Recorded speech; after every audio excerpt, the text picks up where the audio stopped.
Balik ko tayo sa ilan pang mahaganapan dyan sa may mababang kapulungan, mga kabombo. Kasabay po ng pagpapatibay ho ng Justice Committee dito ho sa substance inform nitong dalawang magkasunod na impeachment complaint laban kay Pangulong Ferdinand Marcos Jr. May live report si Bombo Annalyn Soberano. Bombo Genesis, pinagtibay nga ng House Committee on Justice ang sufficiency in form ng mga impeachment complaints na inihain ni De Jesus at ng grupong pinamunuan ni Liza Masa at iba pa. Ito ang inihayag ni Representative Jervy Luistro, ang House Committee on the Justice Chairman. Sanabi ni Luistro na ang desisyon ay binatay sa pagkakaroon ng kumpleto at autentikong mga record kalapkit ang mga reklamo. Bukas, tatalakayin ng komite sa susunod na pagdinig ang sufficiency in substance ng dalawang reklamo. Sinabi ni Luistro, sa sufficiency in substance, susuruin kung ang mga paratang na nakasaad sa impeachment complaint ay bumubuo ng impeachable offense at kung ang mga nailahad na pangyayari ay sapat upang magsilbing batayan ng jurisdiksyon ng House Committee on Justice. Ayon pa sa kanya, ang pagdinig sa ebidensya ay magaganap lamang kapag pumasa na ang mga reklamo sa sufficiency in form at sufficiency in substance. Pakinggan natin si Representative Jervil Luistro.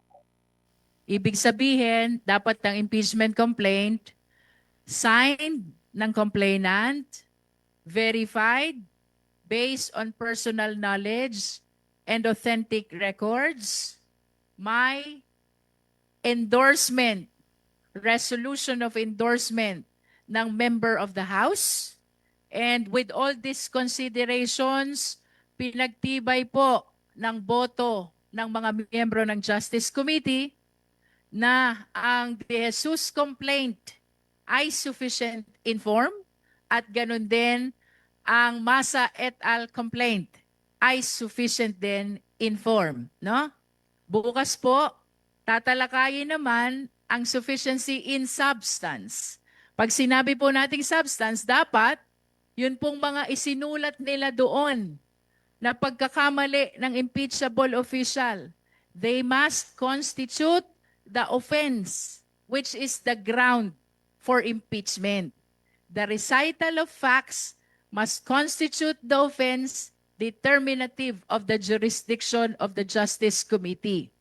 Hindi po sapat na nakasaad doon yung mga pagkakamali. Ang tanong, ito Iginiit naman ng House of Representatives na mananatili ang fast-track impeachment process na diretso sa Senado kapag inendorso ng hindi bababa sa one-third votes ng mga mambabatas sa kabila ng kamakailang desisyon ng Supreme Court sa impeachment procedures. Ayon kay Senior Deputy Majority Leader Lawrence Defensor, malinaw sa saligang batas ng impeachment complaint na may sapat na endorsement ay dapat agad ipadala sa Senado para sa paglilitis at hindi na dumaan sa House Committee on Justice. Anya, ang anumang mungkahi ng Supreme Court na taliwas dito ay maituturing na panghihimasok sa kapangyarihan ng lehislatura. Bagamat iginiit ang paggalang sa Korte Suprema, binigyang diin ni Defensor na ang konstitusyon ang pinakamataas at ang Senado lamang bilang impeachment court ang may kapangyarihang magpasya sa kapalaran ng reklamo kapag ito'y naipadala na. Pakinggan natin si Iloilo Representative Lawrence Defensor. Embodied clearly in the provisions of the Constitution. Kapag may impeachment complaint that is endorsed by at least one-third of all the members, the right to reply is already with the Senate, who will issue a subpoena and a notice to the respondent to first file an answer to the impeachment complaint transmitted to the Senate, and for the members or the prosecution team on trial to file its reply. Samantala, iginagalang naman ng Malacanang ang naging pasya ng House Committee on Justice na ideklarang may sapat na forma o sufficient in form ang dalawang impeachment complaint laban kay Pangulong Ferdinand Marcos Jr. Ayon kay Palace Press Officer Undersecretary Claire Castro, bahagi ito ng proseso na dapat igalang. Dagdag pa niya, kumpiyansang Pangulo na hindi magiging sapat sa substansya ang mga reklamo. Sinabi pa ni Castro, kumpiyansa din ang Presidente dahil wala itong ginagawang paglabag sa batas o o anumang impeachable offense. Ibinunyag din ng palace official kung nababahala man anya ito ay hindi para sa kanyang sarili kundi sa epekto ng impeachment sa ekonomiya ng bansa. Tinawag namang irrelevant ng palasyo ang pahayag ng Makabayan Bloc na si Pangulong Marcos bilang biggest fish sa organized plunder. Ayon kay Castro, madaling magsalita sa harap ng media o ng kamera, pero ang mahirap ay ang patunayan, ang mga bintang. Pakinggan natin si Palace Press Officer Undersecretary Claire Castro. So that's the process. We have to respect that.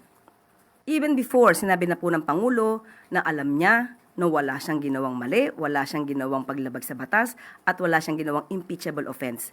Kaya kumpiyansya siya sa sarili niya.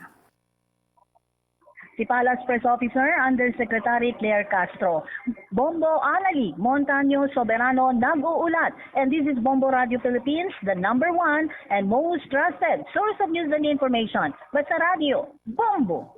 For the most trusted source of news and information, visit our website at www.bomboradio.com. Follow us on Bombo Radio mobile app, Facebook, YouTube, TikTok, and X, formerly Twitter. Like, share, and stay connected. Anytime, anywhere.